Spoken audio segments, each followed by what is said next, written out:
Welcome to Triple Colossal Studios. My name is Dylan Wissing. This video is for anyone who's interested in setting up their own rig and isn't sure where to start. I've been playing drums on records for decades, and 10 years ago I opened up my own space. I've been obsessed with recording drums, gear, technique ever since, and this video is kind of a way of giving you a path that I kind of wish I had had 10 years ago when I was first starting out. It can be overwhelming. I'm going to approach it from the standpoint of a real-world budget. You are a working drummer, you don't have all the money in the world to buy recording gear. So, let's get started. To the drums. Probably the easiest and cheapest way to record yourself playing drums is also one of the best ways to learn how to play drums in a recording situation. And the moral of the story is, don't hit your cymbals too hard. So use whatever you have at hand, your phone, a video camera, a cassette recorder, anything that will record yourself. Listen back, how's the balance sound? I'm going to record with this little Zoom Q2N, and first pass will be me laying into the cymbals, the second pass will be barely touching them.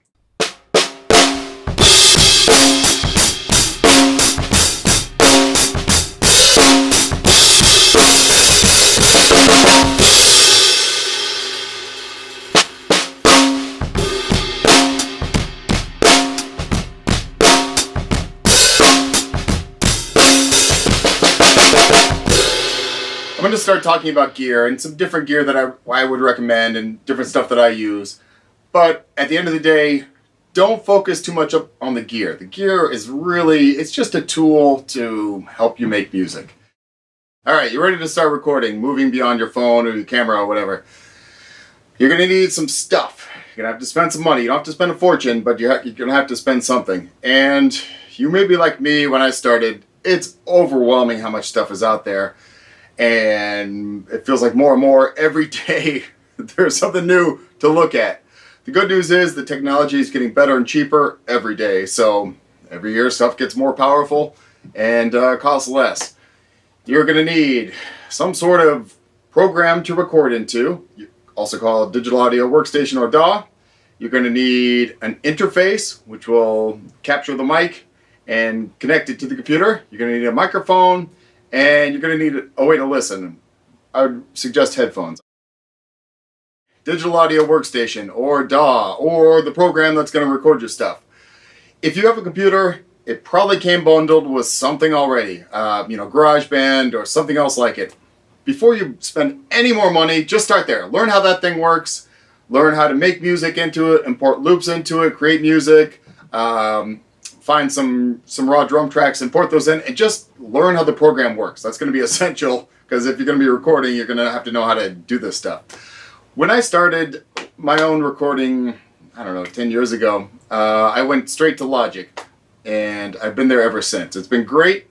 It does a whole lot. A lot of my clients are in Logic, and it's never been an issue. Pro Tools is really the industry standard, and that's an excellent way to go too. I mean, you can't go wrong with the industry standard. But pick something and just start learning it. Don't worry too much about which one you're picking.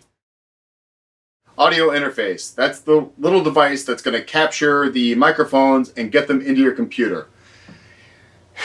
There are a million of them out there. I would recommend, if you're just starting out, get a 2-channel interface. That means 2 microphone inputs, and it usually has 2 outputs, 2 to 4 outputs. 2 that would go to the speakers and another 2 that go to a pair of headphones.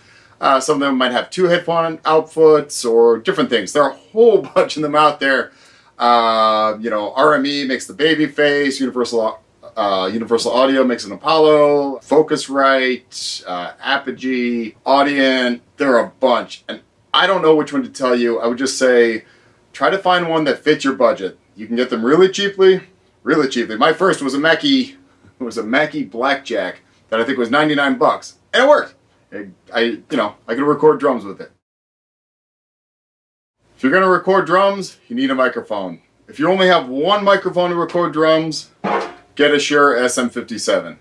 I mean, it's been an industry standard for many decades, and most of the records you ever heard in your life probably had an SM57 on the snare drum.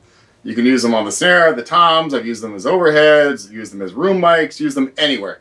You really can't have enough SM57s. For the second mic, I love the Cascade Fathead 2 ribbon mic. These things are really inexpensive. They sound really cool. One is always parked right in front of my bass drum. I used to use them as overheads when I first started. They're really inexpensive. They sound great. You're going to need a way to listen back to what you recorded, and that would either be speakers or headphones. If you're just starting out, I would just get a good pair of headphones. I highly recommend the Audio-Technica ATM 50. They're really inexpensive. They sound great. And the important thing with the headphones, they have a really flat response, as in they're not kind of pre-EQ'd to make your music sound good. You don't want the music to sound good. You want to hear exactly what the music sounds like. So if you know, if something's not balanced or whatever. If your budget only allows one microphone, please don't think that you're going to be really limited. What it means is you're going to have to find a good space to put that one microphone to really capture the kit. But a lot of really cool records have been done with one microphone. I've done a whole series on my own Instagram page called Snare Drum of the Day, where we mixed a whole bunch of different drum sounds based on one AEA R84 mic that was right here.